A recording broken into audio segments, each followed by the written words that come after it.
Nouvelle déception pour le prince Harry. Une fois son diplôme en poche après une scolarité dans le prestigieux collège de Taunton, le frère du prince William a intégré en 2005 l'Académie royale militaire de Sandhurst, dans le but de faire carrière dans l'armée. Ce qu'il fera ensuite durant les 10 années suivantes, allant notamment en Afghanistan avant de finalement démissionner, refusant un emploi dans l'administration car il ne pouvait plus se rendre sur le terrain, devenu trop difficile à protéger à cause de son statut royal.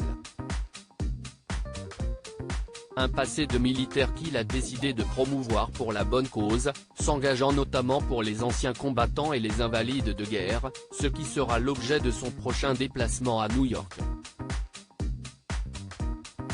Désormais installé à Los Angeles, le duc de Sussex a été convié dans la Grosse Pomme, où il s'est rendu en septembre dernier avec Meghan Markle.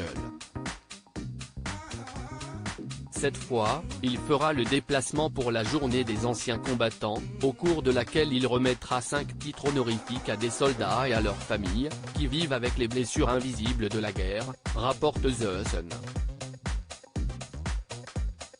Mais pour cette cérémonie, exit la tenue de militaire, le prince Harry devra porter la cravate.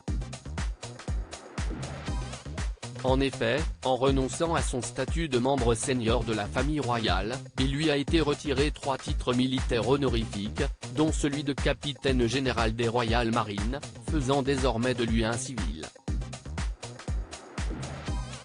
Le prince Harry peut-il toujours porter ses médailles ? Une déchéance militaire qui a été démoralisante pour le prince Harry, lui à qui la famille royale a depuis refusé de nombreux gestes, comme celui de déposer au cénotaphe de Londres l'année dernière une couronne de fleurs pour célébrer le jour du souvenir. Le duc de Sussex pourra toutefois se consoler, puisque comme le précise The Sun, il sera autorisé à épingler sur son costume les 4 médailles militaires qu'il possède toujours, et qu'il avait fièrement portées lors des funérailles de son grand-père le prince Philippe, en avril dernier. À cette occasion, les membres de la famille royale étaient habillés en tenue de jour, bannissant les tenues militaires, et ce parce que 2 membres ne sont désormais plus autorisés à les revêtir, le prince Harry, mais aussi le prince Andrew.